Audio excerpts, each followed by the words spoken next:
everyone, I'm Meghan Sullivan and welcome back to History in Games, a podcast where I play historical fiction games and talk about the real history behind the game. In today's episode, we're going to continue our discussion on the popular strategy JRPG Fire Emblem Three Houses, developed by Intelligent Systems and Koei Tecmo Games for the Nintendo Switch. And just so you know, there will be massive spoilers for the game ahead. So, if you're still making your way through the campaign and don't want to know any of the game's secret backstory, you might want to stop now and come back when you're ready. Are we good? Great. Okay, so in the last episode, I mentioned that the game's backstory is heavily steeped in ancient antiquity, something I think many Fire Emblem fans may have missed. Thus, we talked a lot about Fire Emblem's connection to ancient Egypt via characters like Sothis and Setheth, who are both associated with an Egyptian goddess named Sopdet, aka Sothis, aka Sirius, who is a personification of the brightest star in our night sky. But we have another character whose name is linked to Sothis as well. Her name is Saros. But in order to understand how Saros plays into all of this, we actually need to leave ancient Egypt and travel across the Mediterranean to ancient Greece. So let's do that. Saros, or Sirios, is an alternative name for the star Sothis and means sparkling or scorching in Greek. The name refers to both the luminosity of the star and the fact that its heliacal rising, meaning its annual appearance in the dawn sky, occurred during the hottest days of the year. Because the summer months were indeed scorching, and both man and beast, particularly dogs, seemed to go crazy during this time, the Greeks called the days that followed the dog star's heliacal rising dog burnings. And as I mentioned in the last episode, unlike the ancient Egyptians, who thought the star was auspicious, the Greeks thought Saros was ominous, and they associated it with everything from drought to fever to rabies to scorching insanity. And scorching insanity is a good way to describe the Fire Emblem character Saros. As I mentioned in the previous episode, Saros was once known as the Immaculate One, the leader of the divine Nabateans, who were the children of the progenitor goddess Sothis. But after an Agarthan named Nemesis brutally murdered her mother and most of her siblings, the Immaculate One was forced to change her name and go into hiding until she could raise an army to help her against the Agarthans. It was during that time that she became the warrior saint Saros and helped to create a new empire called Adrestia, whose citizens helped her in the war against the Agarthans and their leader Nemesis. But although Saros won against her enemies, the trauma of losing her family, particularly her mother, made Saros wrathful and emotionally unstable. Indeed, you could say Saros goes so crazy, she becomes astroboletos, literally starstruck. Now, of course, from Saros' point of view, her anger is completely justified, and everything she does is driven by the need to protect her family. Nonetheless, this scorching anger and need for vengeance often causes her to go too far, even after the war with the Agarthans, when she sheds her Nabatean past and becomes her gentler alter ego, Raya. And the name Raya is also very interesting, because it not only ties into more history, it ties into one of Fire Emblem's most prevalent themes, the cycle of vengeance. And we can see that theme in names like Raya, Nemesis, and even Adrestia, as in the Adrestian Empire. So let's take a closer look at that. And we'll start with Raya. Who is Raya?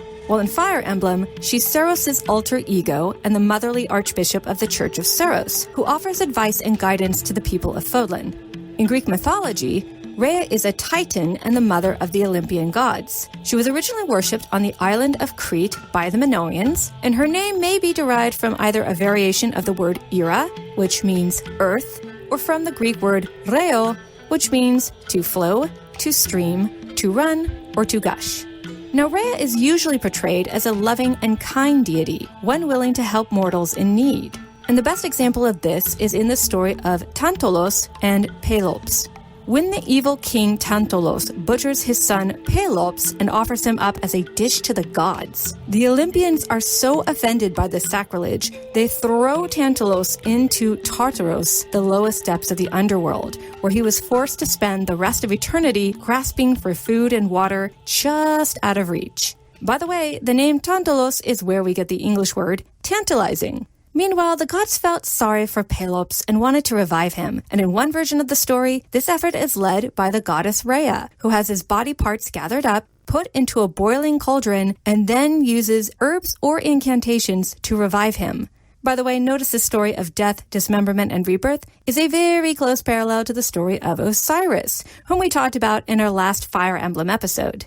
But although Raya was normally perceived by the ancient Greeks to be caring and nurturing, she wasn't above vengeance. For example, when Raya's husband Kronos began devouring his own children in the hopes of avoiding a prophecy claiming they'd someday overthrow him, Raya was so outraged she hid away her youngest son Zeus so that one day he could free his siblings from Kronos' stomach. Then after Zeus does exactly that, Raya fully supports her children's rebellion against their father. And in her form of Raya Kybele, an amalgam of two mother goddesses from Greece and Phrygia, which is in the western part of what is today's modern Turkey, Raya could be quite vengeful and was known to punish human transgression by turning men into either beasts, stone, or even iron. And according to some stories, she even caused her lover Attis to go mad and castrate himself after he fell in love with someone else. This last story may have come into being due to the fact that Kybele was closely associated with an ecstatic, orgiastic cult in which priests actually did castrate themselves, and cult members went into such a divine frenzy they were thought to be possessed by the goddess herself.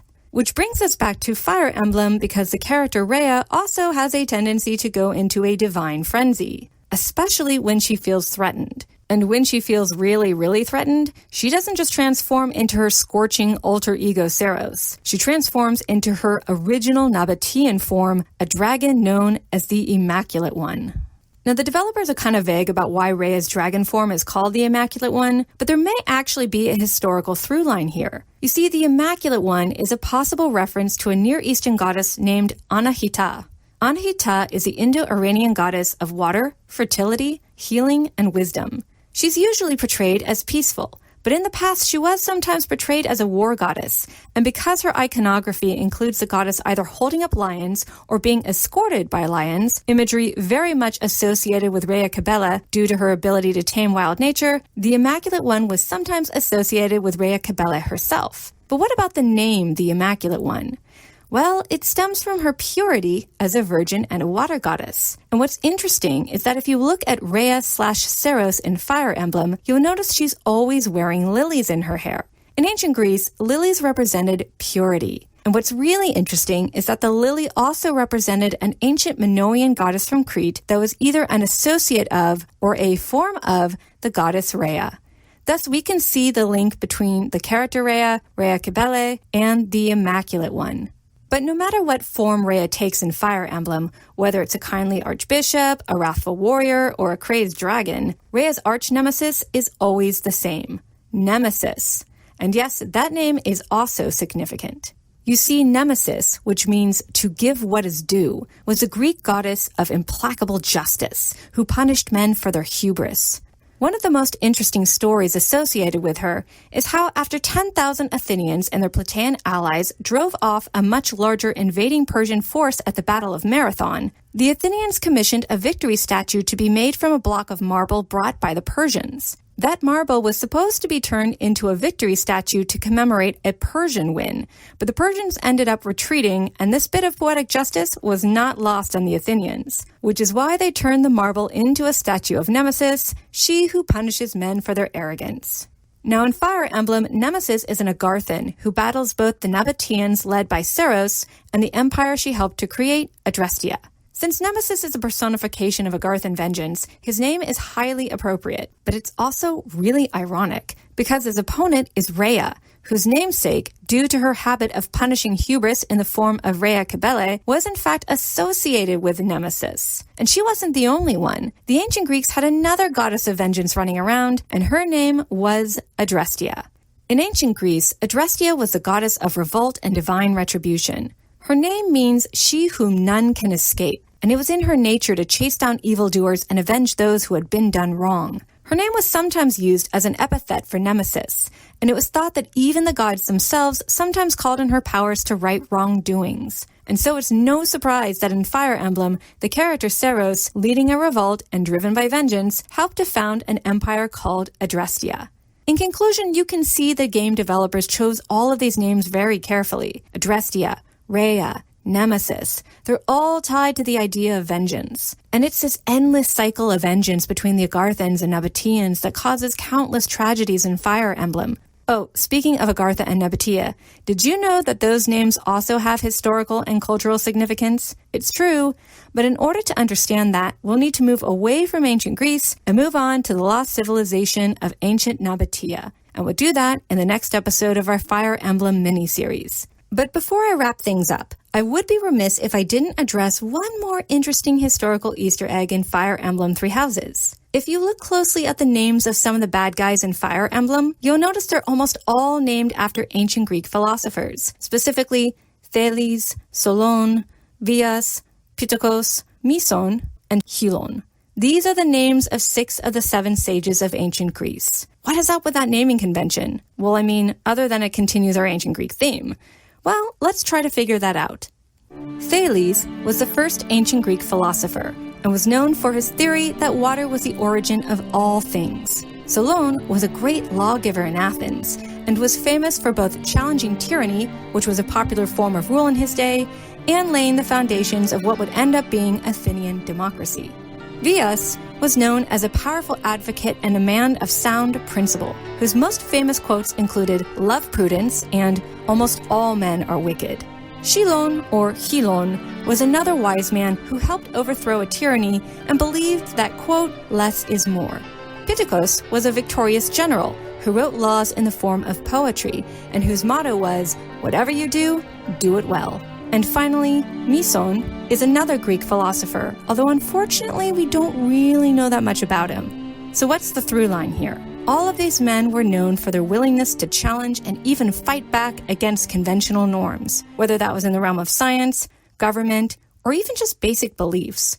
And in Fire Emblem, the descendants of the Agarthans, who are almost all named after these philosophers, pride themselves in challenging conventional norms as well. Although, unlike the 7 sages, these Fire Emblem characters are actually pretty evil. In any case, it's clear these names are not an accident, and we have yet another cool naming convention going on in Fire Emblem Three Houses. But wait, there's more cool history to uncover, and as I said, we'll talk about that in the next episode. So with that, questions, comments, suggestions, let me know by emailing me at meghanhistory, megnhistory@gmail.com. Hit me up on Twitter at Megan_IGN, or follow me on Instagram at Celtic_Queen_Meg. Thanks so much for listening, guys.